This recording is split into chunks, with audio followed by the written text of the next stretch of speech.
రాధ విషయంలో దుర్గా అయితే ఇంక బెడ్రూమ్ దాకా అయితే వచ్చేసి ఇంక తన టార్చర్ పెట్టడం అయితే మొదలు పెడతాడు. ఇంకా ప్రియ అయితే ఇంకా దుర్గా వచ్చి గోల్ చేస్తున్నాడని ఇంకా అందరినీ పిలుచుకొని వచ్చి ఇంక తనేదో తప్పు చేసింది, రాధని నన్ను రమ్మనింది అన్నట్టుగా దుర్గా చెప్పేటప్పటికీ ఇంకా రామచంద్ర అయితే ఒక ఆడపిల్ల గురించి ఇలా మాట్లాడతావా నువ్వు అని ఇంకా దుర్గానైతే చితకబత్తాడు. ఇంక ఈ లోపల విక్రమ్కి అయితే నందగోపాల్ ఫోన్ చేసేటప్పటికి ఇంకా అదే స్పాట్కి అయితే ఇంకా విక్రమ్ కూడా వచ్చేసి ఇంకా ప్రియ నీకు ఫోన్ చేసి రాధ నీకు ఫోన్ చేసి నేను రమ్మనిందా,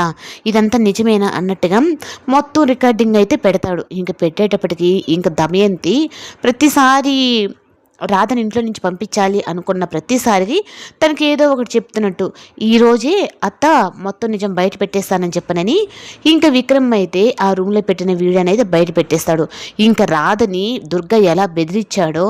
అన్నట్టుగా మొత్తం బయట పెట్టేటప్పటికీ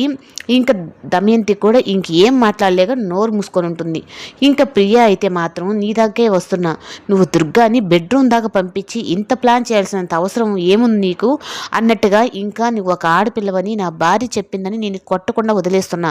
అనేటప్పటికీ ఇంకా ఆ డ్యూటీ ఎత్తి రామచంద్ర తీసుకొని ప్రియాని అయితే చెంపపగలు కొడతాడు. నువ్వు కూడా ఆడపిల్లవే కదా, సాటి ఆడపిల్ల విషయంలో ఇలా తీసుకుంటావా నిర్ణయము, తన జీవితం ఏమవుతుందని చెప్పి అర్థం చేసుకున్నావా అని చెప్పి అనేటప్పటికీ ఇంకా అటు తిరిగి ఇటు తిరిగి ప్రియాకి అలాగే దమయంతికి చుట్టుకుందని చెప్పనని అంటారు. ఇంకా దుర్గానైతే స్టేషన్కి తీసుకుపోయి తన స్టైల్లో అయితే మాత్రం ఇలా ఎందుకు చేస్తున్నావు ఎందుకు అని చెప్పని అన్నట్టుగా చెప్తూ ఉంటే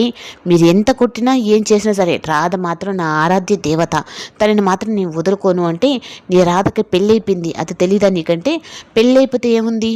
నేను ప్రేమించుకుంటున్నా తను ప్రేమించాలని అనలేదు కదా నేను అన్నట్టుగా